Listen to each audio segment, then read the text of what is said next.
exception démographique française, c'est la fin pour la première fois depuis la Première Guerre mondiale. Voilà, c'est le déficit naturel. Il y a plus de décès que de naissances en France. Et ça pose vraiment le contexte sujet qu'on va débattre ensemble sans tabou avec Anita, avec Mathieu. Dans ce monde qui fait peur, voilà, on va interroger d'ailleurs cette peur. Est-ce qu'il faut continuer à avoir des enfants, voilà, en tant que chrétien? Est-ce que ma foi devrait influencer dans un sens ou l'autre la réponse à cette question? Suivez, ça risque d'être un petit peu chaud.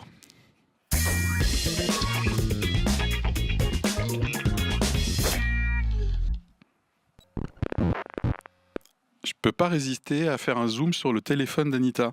Pourquoi? Je sais pas, il a une couleur un peu particulière, il est brillante, il est un peu vert comme ça, non? Très joli, Mathieu ne trouve pas? beaucoup. Bon voilà, du coup je suis un petit peu complexé avec ma tablette. Voilà. Mais on n'est pas sur une émission téléphone. Non, c'est clair. Par rapport à l'angle du jour, dans quelle mesure on se sent concerné, nous, à titre personnel? Donc voilà, dans ce monde qui fait peur, est-ce qu'il faut continuer à avoir des enfants? Voilà. Fait-il vraiment peur? Est-ce que ça nous touche? Comment ça te touche, toi? T'es concerné un petit peu, beaucoup, pas du tout? Alors, j'ai dépassé le stade d'avoir ou pas des enfants. C'est joliment dit. Voilà, si ce n'est des enfants spirituels, bien évidemment. Voilà. On retrouve la prophétesse. Là, ça commence pas. Voilà. Mais par contre, dans mon entourage, j'ai des opinions complètement divergentes. Des jeunes amis qui, non, jamais nous n'aurons d'enfants parce que le monde est trop dur et voilà, c'est pas la peine. Et par ailleurs, des petits-fils qui envisagent d'avoir des enfants. Voilà, Okay. donc je me demande si j'ai pas 2 hémisphères dans ma vie. À propos d'hémisphère, d'accord. Ok. Mathieu, on pensait que son hémisphère gauche était plus ou moins tout à l'heure, mais c'était une question d'oreillette. Voilà, va, tout va bien. Pas de bad buzz. J'ai été concerné par cette question. Maintenant, mes enfants, ils ont 15 ans et 11 ans. Et je n'aurai plus d'enfants. On le verra peut-être plus tard. Moi, je viens d'une famille nombreuse. 2, ça va. Ah ouais. Donc, j'ai été concerné même personnellement par cette... Oui, donc il y a déjà une évolution entre l'origine de ta famille nombreuse, et là, tu nous dis, 2, ça va. Ouais, aujourd'hui, ça va. Ouais, donc... Par contre, j'ai été concerné vraiment personnellement avec des questions assez profondes sur ce qu'on va voir aujourd'hui. D'accord, très bien. 15 ans déjà, l'aîné. Eh oui. Non mais sérieux, alors là je suis complètement... Bon, faut quand même que je parle parce que c'est enregistré et tout. Nous, on a 2 enfants, 27 et 25 en gros, qui n'ont pas d'enfants. Donc déjà, c'est une info parce que moi, à leur âge, j'étais déjà marié. J'avais pas d'enfants encore, mais voilà. J'ai déjà fait tout ça. J'ai déjà fait tout ça. C'est un sujet de temps en temps qui vient avec les étudiants. Mais pas parce que je le pose sur la table, mais comme ça, à la pause, il y a des sujets de discussion. Et puis, en préparant l'émission, je me suis dit, mais il y a une sacrée différence entre la famille de ma femme et la mienne. Moi, j'ai 3 frangines. Voilà, une frangine qui a adopté, voilà, une jeune fille de 15 ans. Mais sinon, 0 enfant, quoi. Alors que dans la branche familiale de ma femme, c'est relativement pléthore, quoi. Donc voilà, juste cette différence entre les 2 branches d'une même... Où là, des choix ont été faits pour des raisons peut-être différentes. Ou alors c'est une culture familiale, j'en sais rien. Bon, bref, voilà, tout de suite. Alors justement, quelle va être notre opinion? Et notre objectif, bien sûr, c'est de vous aider à vous faire la vôtre. En tant que principe général, attention, montez pas tout de suite sur vos commentaires. Encore des natalistes forcenés. Je me souviens, Philippe, de l'émission Bibi Crack il y a 3 ans. Voilà, en tant que principe général, est-ce qu'il faut continuer à avoir des enfants dans ce monde qui fait peur? Complètement d'accord, je suis même un militant, voilà. C'est no way, quoi. Enfin, ça veut dire pas possible ou pas du tout, objection fatale, quoi. Voilà, Mathieu, tu penses que tu vas défendre quelle position contre cette émission? Oh, moi, je vais être du AB, moi. Ah ouais. Je vais être du AB. Ouais. Je suis assez d'accord. Ouais. En même temps, il y aura des nuances quand même. Oui. C'est pour ça qu'il y a un petit B qui traîne quelque part. Ouais, il y a un petit B qui traîne. Même BA. Ça fait penser aux notes financières de la France. A+. C'est le Nutri-Score. Anita? Alors, moi, je pense plus mitigée, parce que je pense que le projet d'enfant est un projet qui reste de toute façon individuel, qui doit dépendre aussi de ce que l'on pense que Dieu veut pour nous. Et puis, oui, aussi, je pense qu'il y a un petit mixte. Et dans tous les cas, avec ou sans enfant, il s'agit de réfléchir aussi à quel est notre projet de vie. C'est le terme vie va revenir souvent chez moi aujourd'hui. Très bien. Ouais, moi aussi, le principe de vie, moi je vais être sur un B mais qui flirte avec le A. donc je serai moins seul sur ce plateau a priori que la dernière fois. Pourquoi je répondrais? Alors bien sûr, en précisant bien qu'en tant que principe général, Mmh. je pense qu'on va marquer beaucoup de nuances au cours de cette Oui. émission, notamment avec une pensée sur tous les couples qui voudraient peut-être avoir des enfants, qui ont Oui. du mal à avoir des enfants, tous des fois des drames, des fois des choix assumés. Donc je pense qu'on aura beaucoup de nuances. Néanmoins, en tant que principe général, faut-il continuer à avoir des enfants, même dans ce monde qui fait peur? Je serais plutôt sur du B, parce que pour moi, c'est un principe de vie, et que jouer la défensive sous prétexte que je peux comprendre, hein, de ça va mal dehors, voilà. Donc le désir d'enfant, à ne pas confondre avec la fécondité. Oui. Voilà. Oui, on parle bien du désir Du d'enfant. désir d'enfant, moi je suis plutôt partant et de défendre effectivement comme quoi il faut continuer à avoir des enfants, même si je sais ce qui se passe à l'extérieur. Voilà, fait et contexte tout de suite.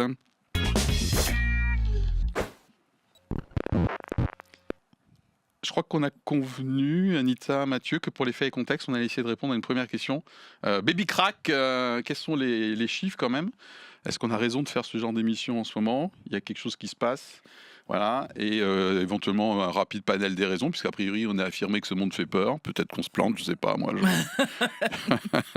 Mathieu, qu'est-ce que tu aimerais poser sur la table, peut-être déjà? J'ai beaucoup aimé ce que tu nous as envoyé. Il y avait pas mal de chiffres et pas mal de contenu. Moi, je me suis régalé. Alors, c'est des choses qu'on savait. Et puis, moi, je trouve que les chiffres, ils sont forcément parlants, hein. On vit dans une époque aujourd'hui où on a plus de décès que de natalité, chose qui n'était pas arrivée depuis X années. Et puis, vous allez certainement encore préciser des choses. Mais moi, là, en 2025, quand j'ai relu ce chiffre du nombre de naissances, 645 000 naissances pour 651 décès, 651 000. 1000 décès, avec une balance démographique donc, qui est déficitaire. Moi, franchement, oui, ça interpelle. Surtout que moi, en plus, mon arrière-plan, c'est que je viens des îles. Et nous, les enfants, on en a. Tu en parlais tout à l'heure rapidement, mais tous mes frères et sœurs, ils ont tous des enfants, 2, 3, 4. Donc peut-être que je serai un peu biaisé quand même, je sais pas. Voilà, ça dépendra d'où on vit et de quoi on s'abreuve aussi. Mais voilà, les chiffres sont assez parlants et il faut quand même les regarder en face. Et je trouve que c'est pertinent d'avoir cette discussion aujourd'hui. Ok, c'est ce qui s'appelle le déficit naturel, hein. Déficit. Voilà, Voilà, en naturel. l'occurrence, effectivement. Anita, qu'est-ce que tu poses sur la table? Eh ben, écoute, À part ton superbe téléphone, part bien mon sûr, super qui brille vraiment, c'est téléphone, années 80, là. Bon, bref. voilà. Bon, Oui, ok. no comment, no Donc, comment. vous pouvez en déduire un petit peu l'âge avec l'autre indice tout à l'heure. La France reste quand même un des pays en Europe qui a un peu plus d'enfants. On avait mais- une exception Voilà, démographique. mais elle est en train de se perdre, cette exception. Ok. Et on est quand même, alors j'aime beaucoup ce genre de chiffre, à 1,56 enfants par femme en 2025. Voilà. Je trouve ça intéressant d'avoir une moitié d'enfants. Mais, mais surtout, je pense que ce qui est, c'est les projets aussi des familles. Il fut un temps où le projet de la famille, c'était d'avoir 2 ou 3 enfants. Hein, il y a encore 10 ou 20 ans, c'était une sorte de moyenne. Et puis maintenant, on est plutôt sur 1 ou 2 enfants. Donc même en termes de projection, avant de savoir si on va les faire ou pas, on est sur un modèle familial différent. Oui, pour ceux et celles qui ne disent pas d'emblée Voilà, pour pas ceux- d'enfants, c'est ça. puisque même si ce chiffre augmente, il reste encore marginal. Je crois que j'ai vu 12% où ils disent je ne veux pas d'enfants du tout. Voilà. Mais donc le nombre d'enfants projetés ou désirés diminue. Voilà, c'est ça. Et c'est ce que moi j'appellerais le modèle familial en fait. Le modèle familial, Voilà. ouais, ok. Mhm. Du coup, moi, je me suis intéressé de lien en lien parmi les ressources mises en ligne. Un article du Journal du Dimanche du 13 avril qui montrait les conséquences sur l'école. Eh ben oui. Voilà, sur l'école, voilà. Et alors, bon, moi, ça m'a un petit peu surpris, même si c'est logique statistiquement. Je lis, selon les projections du 7 avril par la direction de l'évaluation de la prospective et de la performance, bon bref, 1,7 million d'élèves devraient disparaître des effectifs d'ici 2035. 1,7 million d'élèves, ce qui représente 14% de la population scolaire. Ça, c'est des chiffres officiels. Ça m'a assez scotché quand même. Et dès la rentrée, là, 2026, en septembre, il y aura 160 000 élèves qui vont manquer dans les salles de classe. Alors, j'imagine que c'est pas également réparti sur tout le territoire, parce Oui, qu'on entend par ailleurs, ouais, il n'y a pas assez de classes, il y a trop... C'est ça qui m'a un peu... C'est Oui. chaud, ça, hein, Ben, en fait, cette en plus, contradiction, apparemment. souvent, ça se traduit aussi, dès qu'il y a une baisse d'effectifs, par des suppressions de classes. Oui, donc du coup... Qui donne lieu à contestation en disant Ah oui, oui, bah attendez, justement, ça serait peut-être le moment d'arriver enfin à travailler peut-être de façon plus agréable avec les enfants. Bon, voilà. Un autre chiffre aussi, c'est que les personnes qui ne veulent vraiment pas avoir d'enfants, Oui. en fait, on estime qu'elles sont entre 5 et 12%. J'ai cité 12% il y a Voilà, quelques c'est ça. secondes. C'est ça. C'est donc. Ça fait plaisir que tu suives, Anita. Ah, excusez-moi. Oh là là. Bon, vous aurez corrigé tout de suite. Hein. Bon, je l'avais aussi épinglé, donc on est trois Ouais, quand même à avoir ça. Pour moi, je c'est bien, nuance. ça confirme. Pour Voilà. moi, ça vient nuancer quelque chose. Et puis peut-être un lien aussi avec une autre émission qu'on avait faite qui était sur la sexualité.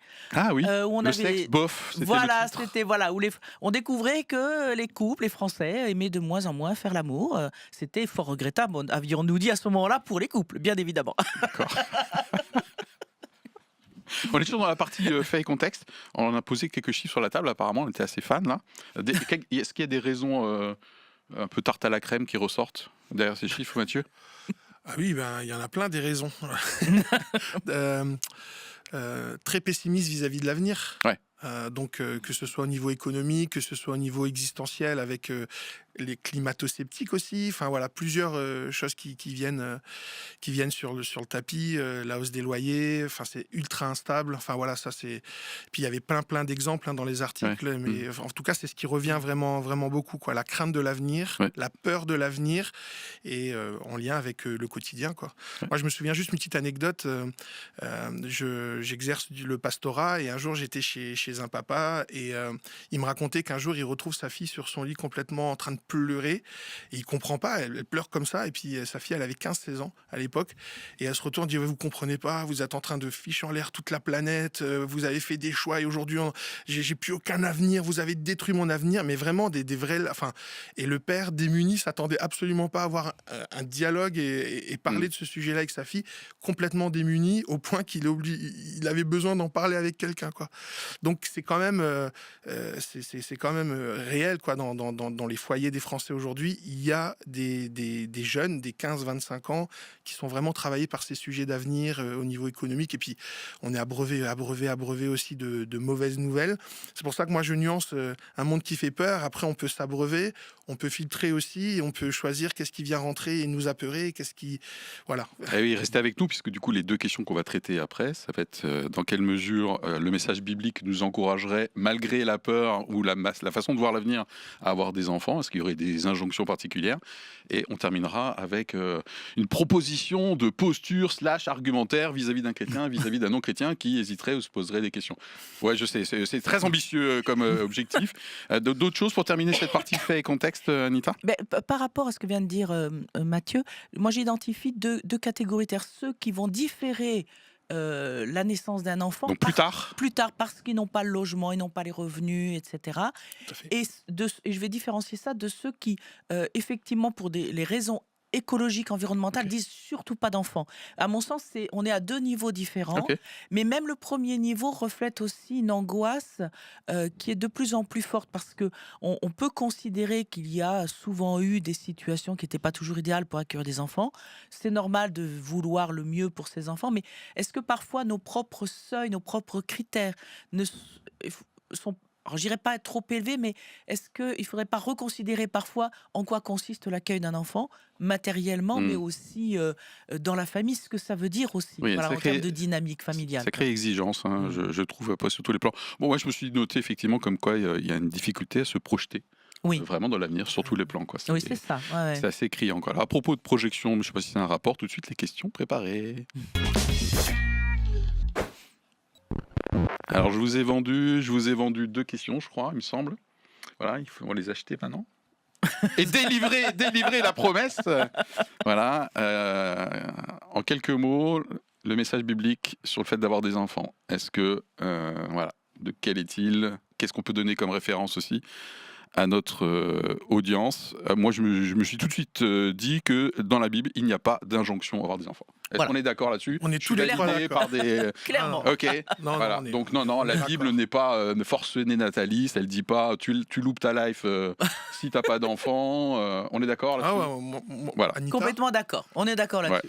bien qu'on peut comprendre que dans le monde chrétien vaste et varié qu'il est, il y a des interprétations qui vont aller vers ce type d'injonction. C'est pour ça que je clame avec pas mal de force cette opinion qui est validée ici, parce qu'effectivement, il y a des courants dans nos milieux Oui, oui, oui. Ouais. Et puis, voilà, moi j'ai eu l'occasion et j'ai eu vraiment la chance de pouvoir faire une école biblique et une école biblique internationale. Donc moi, j'arrive avec mon prisme régnonné, le soleil, la vie est belle, on y va. Et aussi avec un prisme chrétien assez littéraliste, quoi, sur la Bible. Puis, je pensais pas qu'il pouvait y avoir plus littéraliste que moi sur la Bible. Et puis, Ok. j'arrive à rencontrer, alors je ne mets pas tout le monde dans le même panier, mais un couple américain qui, pour eux, la sexualité n'est que pour procréer. C'est-à-dire qu'il n'y a pas de plaisir, de Mm. sexualité. Et ça, c'était une vision du monde que pour eux, il faut procréer. Multipliez-vous, on va en parler certainement. Ouais. Mm. Et en fait, ça, c'est une grille de lecture. Même moi, j'ai dit, ah non, là, c'est trop pour... Même pour moi, à l'époque, j'ai évolué, hein, mais même pour moi, c'était trop. Et c'est là que j'ai réalisé que dans le monde chrétien, il peut y avoir quand même différentes tendances et ça peut aller d'un extrême à l'autre Ouais. aussi, ce qui n'est pas mon cas aujourd'hui. Je vous rejoins vraiment. Ok. Bon, en tout cas, en l'occurrence, ce couple américain a oublié l'existence du clitoris, apparemment. Ah, Bon, mais bref, tu sais, des fois, malheureusement, une mauvaise compréhension des textes peuvent t'emmener à t'annuler toi-même, malheureusement. Ah, La oui. théologie Mm. peut faire du mal comme elle peut faire du bien, Ouais. si on fait pas gaffe. Oh. Ok, Anita, toujours sur ces messages bibliques par rapport à la question du jour. Alors, globalement, effectivement, j'allais dire, la Bible présente l'enfant plutôt comme une bénédiction. Mhm. Voilà. Sans injonction, comme on l'a dit. Et en même temps, à certains moments, dans des situations de crise, et c'est en ça que ça peut rejoindre Mhm. notre époque, il est dit que avoir un enfant, ça peut être dommage, entre guillemets. Je reprends ne serait-ce que les paroles de Jésus qui annoncent la future destruction de Jérusalem qui va avoir lieu, a Ah priori, oui. en l'an Dans le contexte 70. de persécution. Voilà, il dit malheur pour les femmes qui seront enceintes, qui vont allaiter. Et dans ce cas-là, c'est pas un reproche d'avoir des enfants, Non. mais c'est dire que si vous vous trouvez dans une situation de guerre et que vous avez des petits-enfants, ben, c'est vrai que la survie des enfants, des parents est encore beaucoup plus délicate à assurer. Donc il y a cette sensibilité, je pense, de la parole de Dieu qui nous dit oui, on peut comprendre qu'à des moments de crise, on hésite à faire des enfants. Ce Faut qui pas ne y veut aller à l'aveugle, quoi. Du coup, Voilà. il nous avertit un petit peu, comme quoi il y a des C'est ça. responsabilités. Ce qui ne veut pas dire ne pas en faire du tout. Hein. Ouais. Et c'est Jérémie aussi, au prophète Jérémie. Ah, le prophète, pas Jérémie, je sais pas qui, mais le prophète Jérémie. Jérémie qui arrive tout d'un coup. Non, mais tu crois quoi que nous, enfin, moi, Attends, tu connais pas Jérémie? Jérémie, GG. Notre audience connaît Jérémie. voilà. En fait, Dieu lui dit à un moment donné, tu n'auras pas d'enfant. C'est pour préfigurer effectivement la destruction de Jérusalem à cette époque-là. Voilà, mais ça ne voulait pas dire que personne ne devait avoir d'enfant. Mais j'attire là-dessus l'attention de la parole de Dieu sur les situations de crise où il peut y avoir une adaptation.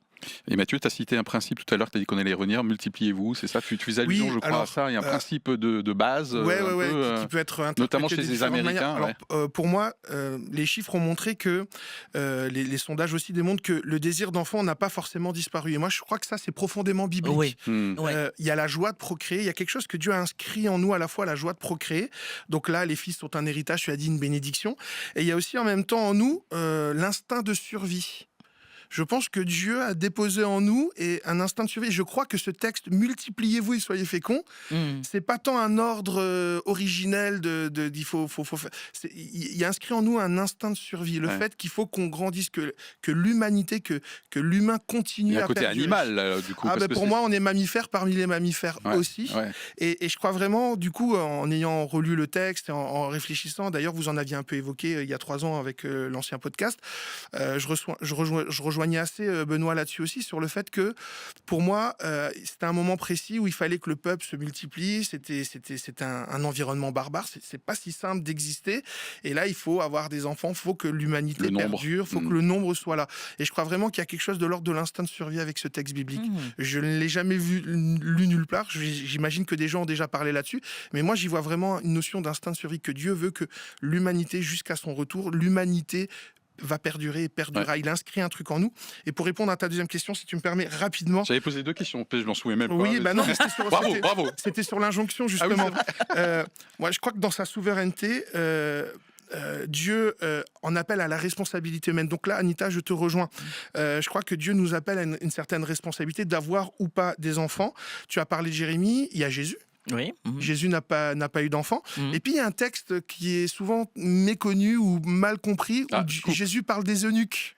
Et oui, c'est vrai. Ah oui, Alors, je vous le lis, hein, Oui, je vous le lis vas-y, ouais. rapidement. d'accord. C'est Jésus qui Alors, dit on a dans ma... parlé Ah, ouais, de ouais. tourisme, Ah, oui, oui, oui. Ok, ok. En même temps, voilà. Ouais, bon, bref. Tu t'attendais à quoi en Oui, nous oui, c'est invitant bon. Matthieu, chapitre 19, verset 12. Hein, c'est un texte qui est ultra sensible sur le divorce, le mariage, remariage. Mhm. Enfin, voilà, Jésus est pris à partie par des religieux pharisiens qui sont là. Il dit en effet, certaines personnes ne peuvent pas se marier, donc sont eunuques.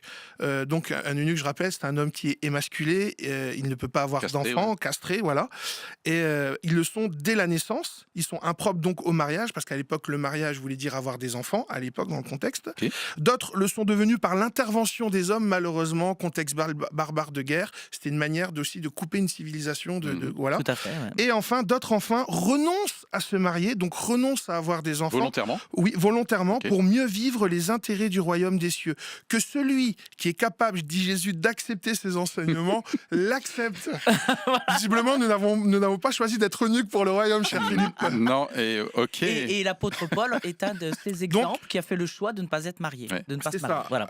Mais du coup, tu vois, il y a la souveraineté Il de est parti Dieu. là. Hein. Oui, il est parti. Non, là. C'est bien, c'est bon. Désolé, C'est pour ça que pardon à Vas-y, notre on t'a audience. invité, Non, Mathieu. pardon. C'est pour Non, mais ça que- ça a ravivé des choses assez Ouais. intéressantes en moi, quoi. Et la souveraineté de Dieu, la responsabilité de Dieu, c'est pas opposé. Et juste pour le dire, parce que cette punchline, je l'ai bien aimée, c'est pour ça que je veux quand même la dire, Philippe.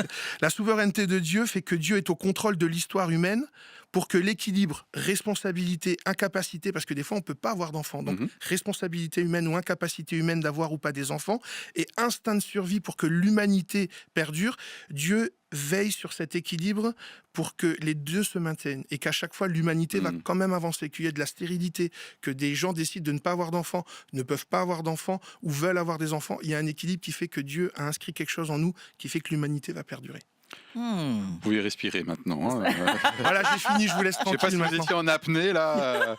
J'espère que je vous ai pas perdu, J'ai désolé. absolument pas, j'adore. Il y a un principe général que j'ai trouvé dans la Bible par rapport au fait d'avoir des enfants ou autre sujet, c'est qu'en fait, la priorité de la Bible, c'est plutôt d'être interpellé sur notre rapport à Dieu et pas sur notre statut.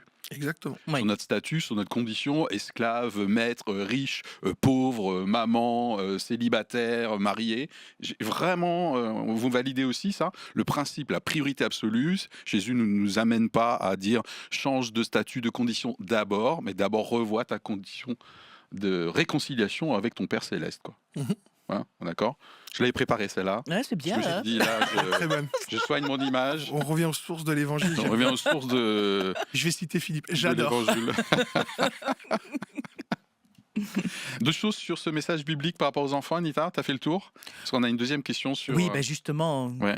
gardons du temps pour la deuxième. Ok, alors c'est parti. La deuxième question qu'on vous a vendue en quelque sorte, c'est de dire, ok, je peux avoir des situations dans lesquelles j'ai des discussions.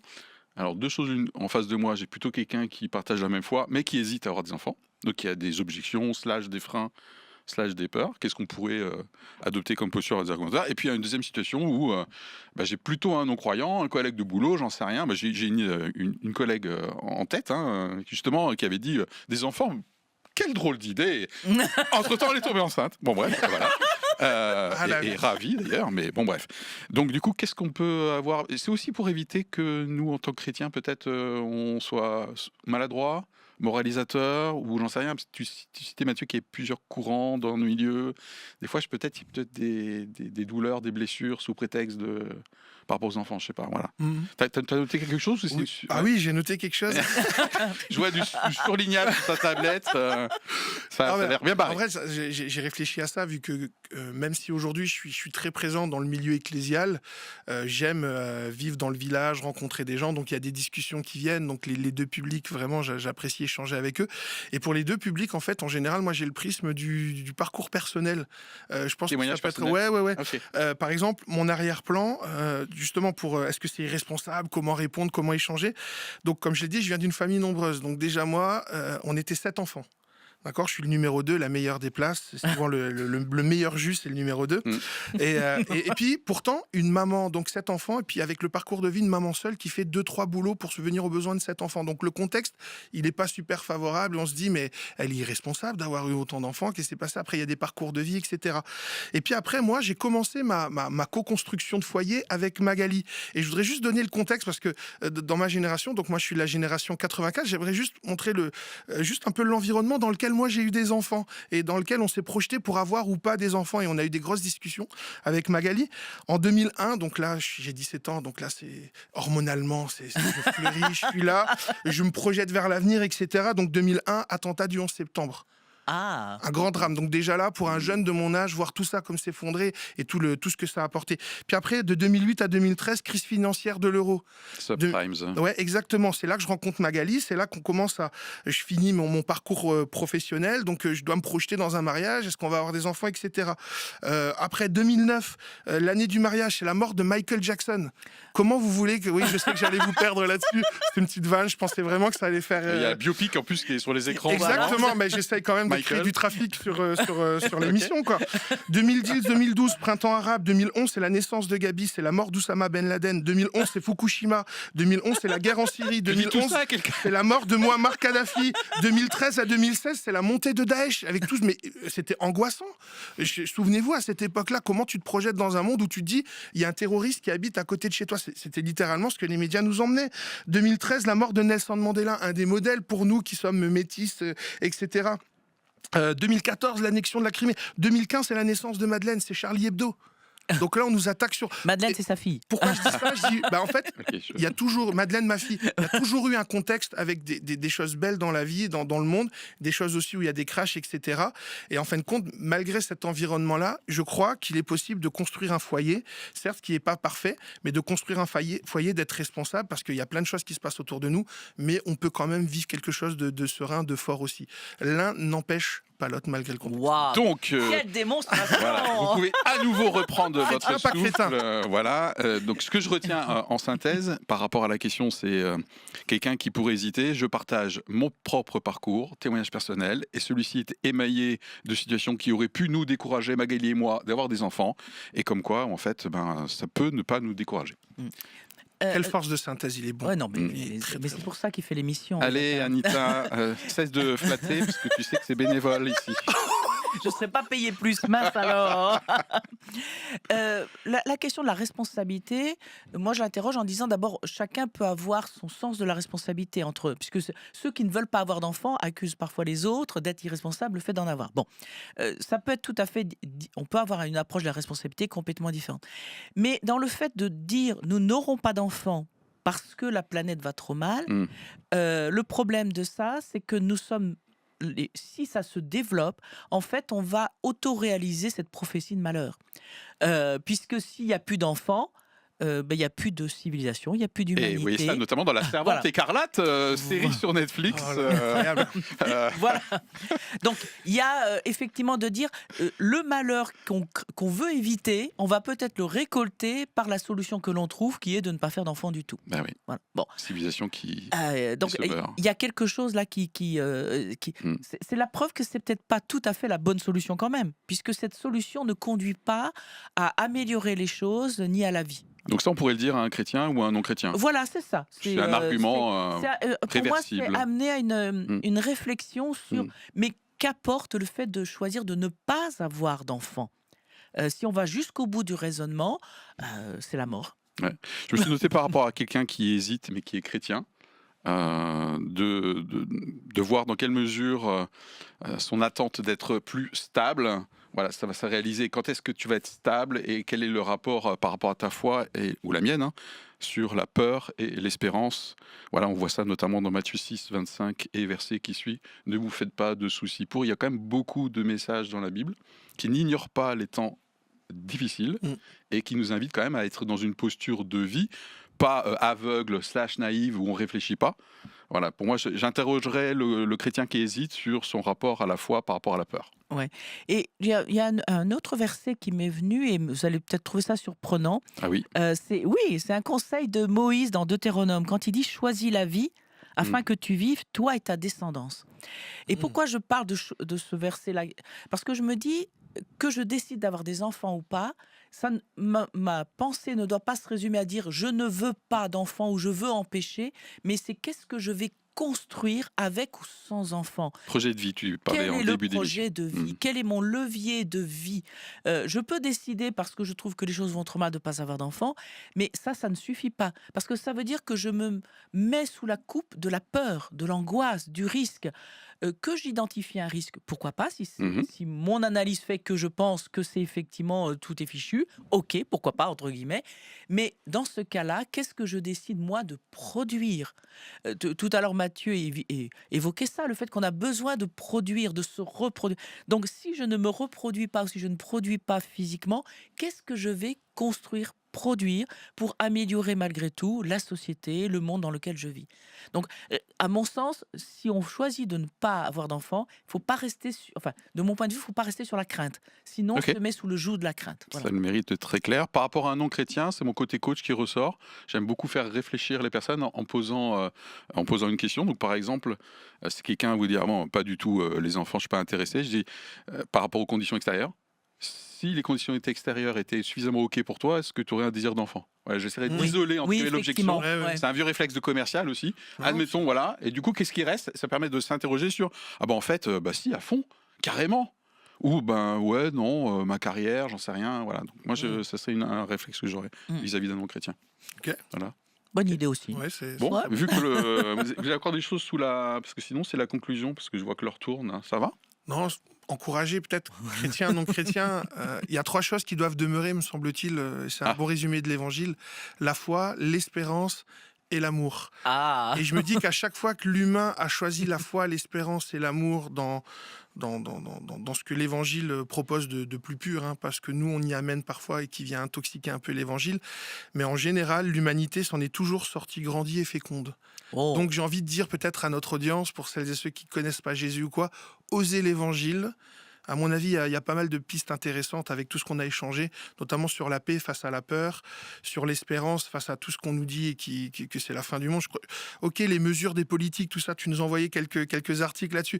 Ça peut améliorer, mais à un moment donné, ça se saurait si les mesures politiques amélioraient vraiment parfaitement et que c'est la seule réponse. Donc, la foi, l'espérance et l'amour, ça peut être une piste de réflexion pour des personnes qui se disent « me, no kids ». Justement, Wow. je sais pas ce qu'en pense la régie, mais ça ressemble presque à une conclusion, un Ah jingle. oui, là, on dirait. Hein.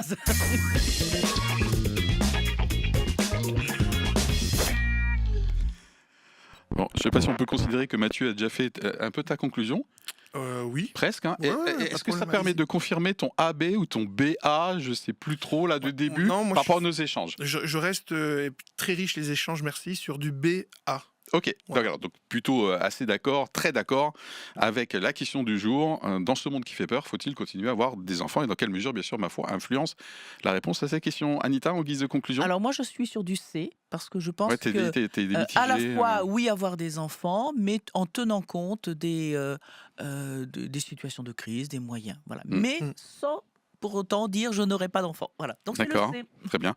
Moi, je reste sur mon A et même carrément un A. Moi, je pense vraiment que c'est un principe de vie et avoir des enfants, c'est aussi contributif, effectivement, par rapport à la planète. Je n'ai pas envie de vivre en vrai, là, la servante écarlate, où le nombre d'enfants, c'est catastrophe, c'est devenu une denrée pas possible. Voilà. Et puis, j'en profite pour faire une pub pour un bouquin, puisque la tendance idéologique de ne pas avoir d'enfants s'appelle le No Kids. D'ailleurs, c'est le titre de la vignette YouTube. Et vous avez un bouquin que j'ai lu qui est pas mal, qui prend le contre-pied. Voilà. Yes, Kids. Ouais, c'est super. Voilà, j'ai aucun intérêt à le vendre. Hein. Voilà, c'est une journaliste qui a écrit ça. Ou là, si vous voulez avoir des arguments pour contrer cette idéologie, qui est une partie de la réponse à une question, c'est pas mal foutu du tout. Voilà, merci beaucoup pour votre contribution tous les deux. À vos commentaires et remarques, je pense qu'ils seront nombreuses cette fois-ci. Voilà. Oh, allez, bye.